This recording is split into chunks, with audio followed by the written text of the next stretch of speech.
I'm Jim Haggerty. Welcome to What Did I Just Watch? And what did I just watch today? I just watched Obsidian Curse. Yes, the Obsidian Curse. And I know that everybody tuned in just because they love the movie and they're dying to hear what I thought about it. Yeah, I never heard of it either. But I came across it and I thought, well, this seems cool. And I was kind of glad that I did. It was good. It was good, fun, low budget horror. Very short, only 79 minutes, so it kind of zips right along. So it's, it's not too ponderous. It moves along at a quick pace. Gets off to a little bit of a slow start. But then once it takes off, it takes off. It's not that cerebral. It's not a lot to think about. This woman gets out of the clink for drug charges because she was, this kind of cokehead party girl, and now she's out. She's trying to go straight, but her boyfriend has gone and married someone else, and she's not really allowed to see her kid anymore much, so that's bad. She's got to get a job, and then she goes for a job and ends up getting kind of railroaded into this cursed cavern where a witch puts a spell on her, puts a curse on her, an obsidian curse. I'm not sure what that even means, even after watching the movie, but it's probably some mythological thing I never learned about. But the obsidian curse basically stating that any evil in the world will make its way to her. So she's got that going for her. So then from there, bad things all start to happen. All these kind of mythological creatures, the guy, I don't know what he's called in mythology, the kind of blind creature that walks around with an eye that can see through the eye, is after her, and other creatures, and then she ends up being on the lam because the creatures kill a cop and everybody thinks she did it, and then she's attacked by the living dead, which all of a sudden it's like, oh my god, this just became an awesome zombie movie. Really cool looking, old school, like Italian horror movie Gates of Hell kind of zombies start popping up out of the ground and chasing her. Well, I mean chasing her, but she seems to run into them a lot on her own, which I kept watching and thinking, there's a lot of wide open space. You seem to be running right at these zombies, but all right, fine. I'll let that slide. From there, she's being chased by an axe murderer, which kind of made you think, wait, where did this guy come from? I thought we were in a zombie movie. But, anything that's wrong, anything that's bad, it's going to she's like kind of a magnet to it.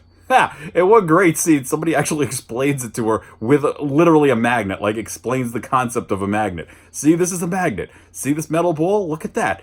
It attracts, it's attracted to the magnet. Yeah, this really happens. So, I mean, there are moments to laugh at. Along the way, the guy showing her the magnet trick is Reggie Bannister from the Phantasm movies, who I guess is in, to get a quick paycheck. There's one great scene where, he's with, he introduces her to this guy who has to, introduce her to his brother. And he says, well, I've already said my goodbyes to your brother. You just take her. I'll just wait here. Because they probably only had him for the one day on that set. But who's counting? I respect that. And Richard Tyson is in it as well as her now ex. I forget the lead actress's name.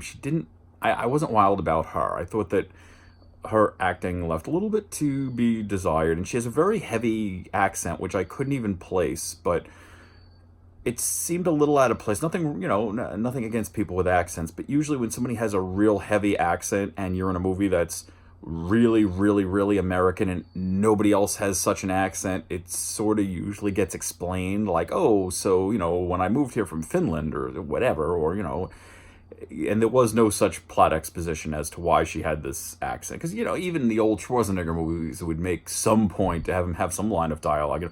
Well, back when I was a child in Austria or something, and just go, oh, right, so he's Austrian. That's why he talks like that. But whatever, not a big deal. Notwithstanding the acting, it's really not a movie for acting. It's a movie for action.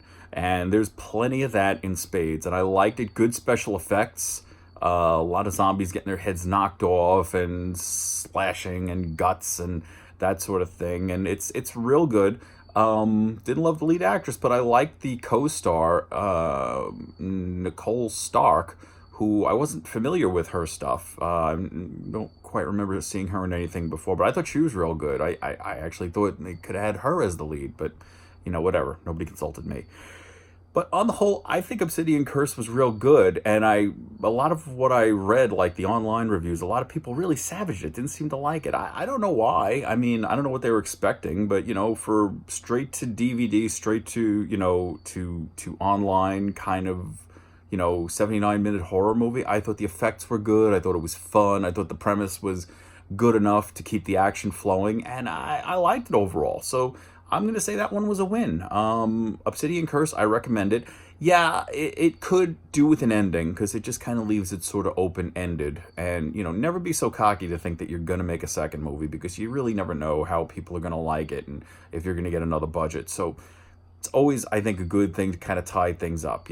Star Wars ended with, kind of a finale, kind of an ending. They may not get to make another one of these, so it has a beginning, a middle, and an end. Empire Strikes Back, they could leave that open because they knew that, yeah, there's going to be more of these. But, shouldn't be so cocky when it's the first one. And they kind of do that because it doesn't really resolve anything, and there's a lot of things that are open. And I didn't like that. But you know what? Not going to gripe because you know what? I got what I came for. I enjoyed it. It was fun. I'd watch it again.